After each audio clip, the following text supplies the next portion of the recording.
పురాణాల్లో ఎన్నో అవతారాల్ని మనం చూశాం. రాముడు, కృష్ణుడు ఎన్నో అవతారాలు. రాముడు రావణుణ్ణి చంపాడు, కృష్ణుడు కంసుణ్ణి చంపాడు. అంతెందుకు, సుబ్రహ్మణ్య స్వామి కూడా శూరభద్రుణ్ణి సంహరించాడు. దుష్ట శిక్షణ, శిష్ట రక్షణ అని అంటారు కదా. ఆ భగవంతుడు దుష్టుల్ని సంహరించి తనకిష్టులైన వారిని రక్షిస్తూనే ఉంటాడు.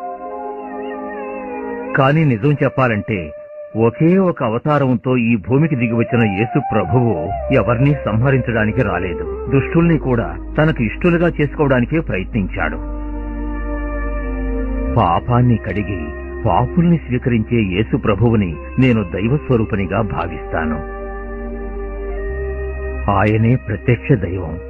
ఆయన్ని మన రక్షకుడిగా భావిస్తేనే మనం ముక్తిని పొందగలం. ఆయనే మనకి మోక్షాన్ని ప్రసాదించగలడు.